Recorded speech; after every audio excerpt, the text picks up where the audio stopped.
Hello everyone, welcome again to another episode of Steven Inks.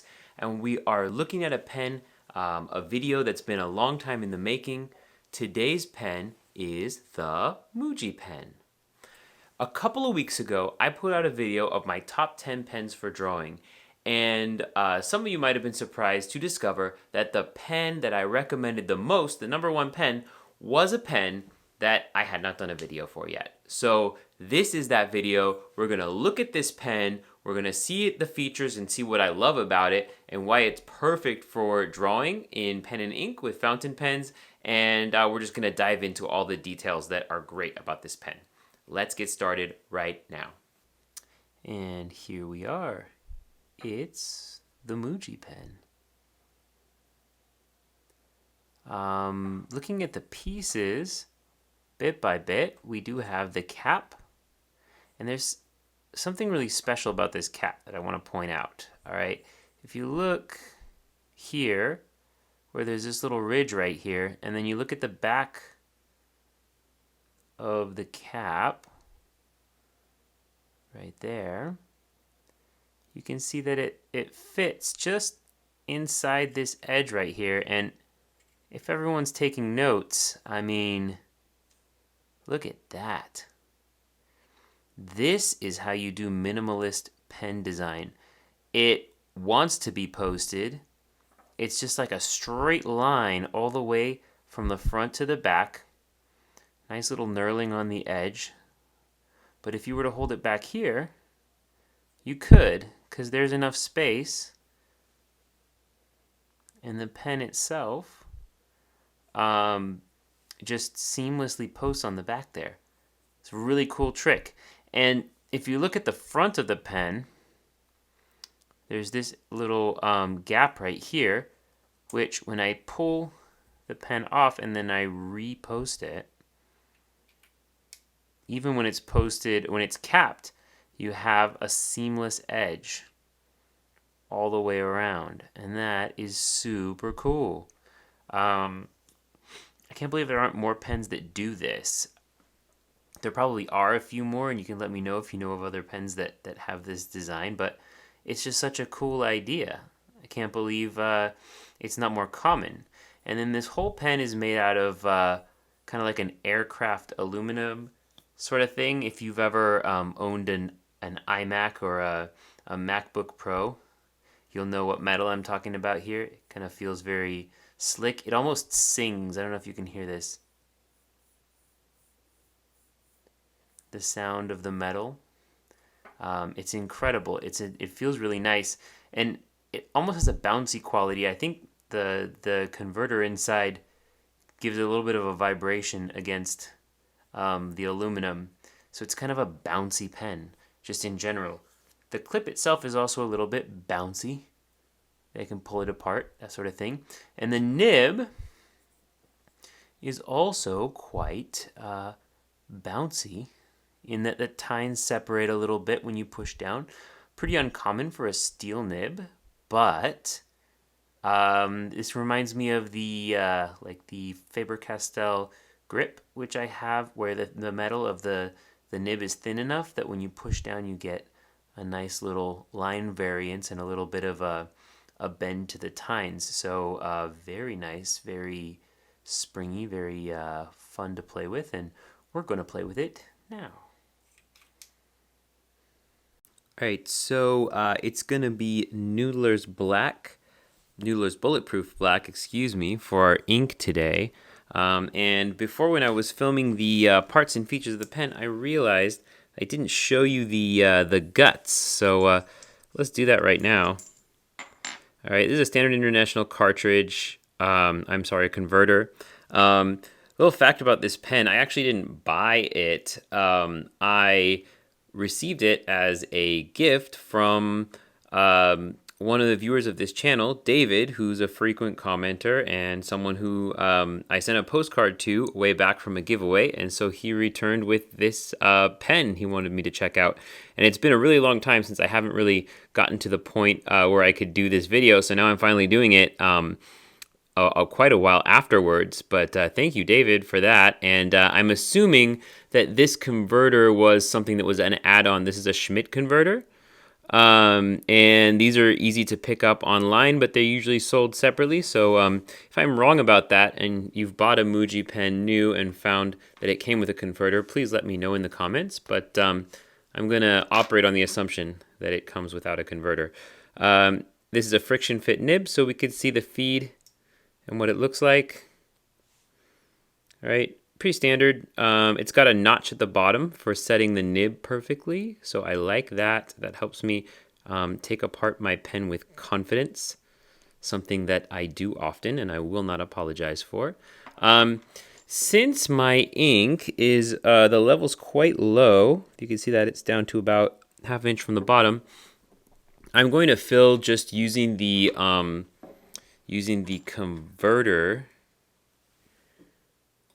And let's see if I can get, I'm going to have to do a little shenanigans to get this to fill. This is always a challenge when you get to the bottom of your bottle of ink. How do you fill it up? And, you know, I would probably, if I was doing this without a video, I would probably do this just utilizing a blunt needle syringe, something that I think every pen lover should have in their collection. But this did the trick okay. There we go. We're all filled up. Nice thing about using this method of filling the converter is the nib is not wet with ink, so you don't have to blot it off. But you do kind of get sometimes a hard start is the thing that you get sometimes when you don't actually put it in the ink. So what you can do to lessen that is you can take this back end, you can twist it a little bit until you see the ink just barely start to come up over the top here, and then you can it starts to ink up a little bit faster. So let's go and do some drawings with this pen. So from some time for some test lines, and like I was saying, the bounciness of this nib is not to be underestimated. I can get really thin lines like this. I can also push and get thicker lines. I can do reverse writing and get even thinner lines in the last one. These thin lines do break up a little bit. They're not completely reliable, but also if you slow down, you can get them to last a little bit longer. But the real beauty of this nib is the forward writing. And these really nice, super thin lines you can get. Alright, and I'm just going to push this up a little bit so I can get these 3D shapes in.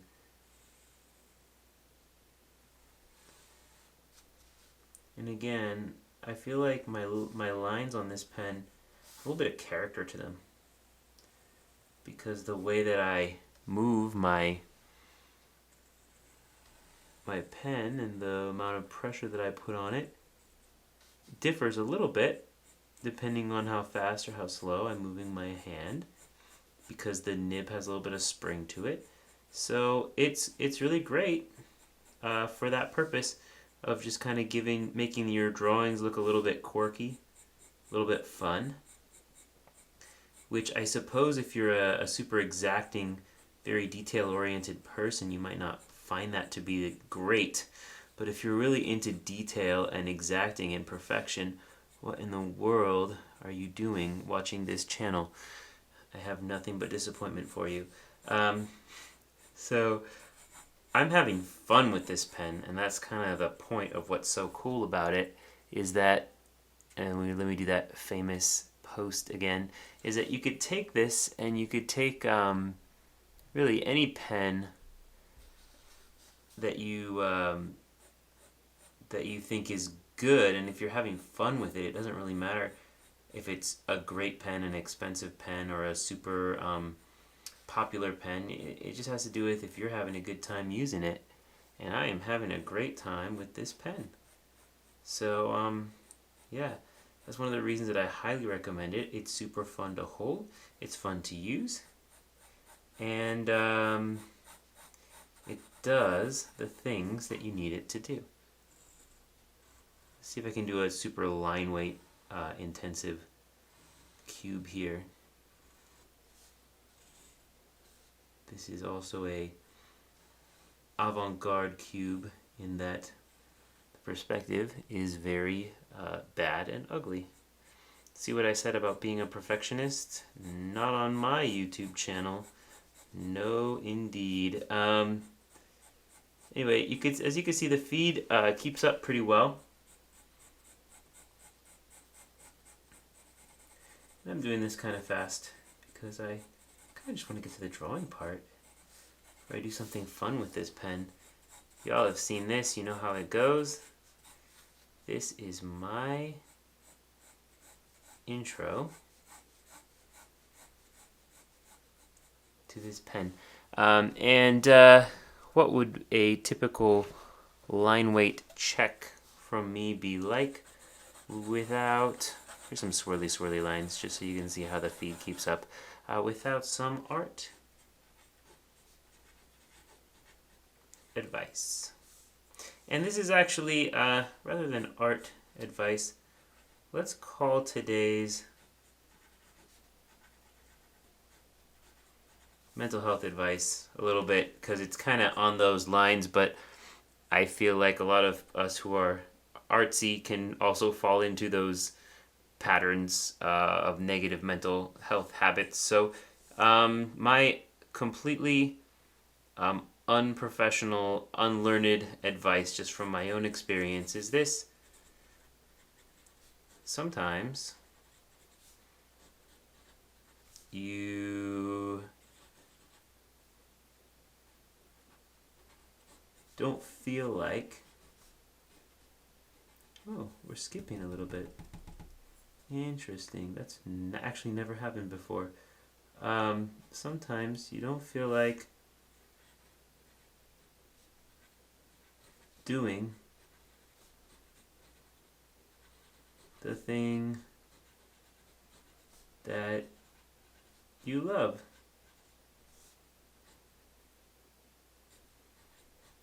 Try it anyway. I could tell you there are plenty of times where I come home tired and stressed out and I don't want to draw, I don't want to make anything. I just want to sit and watch TV and look at YouTube videos. Shout out to everyone who's looking at YouTube videos instead of doing anything right now.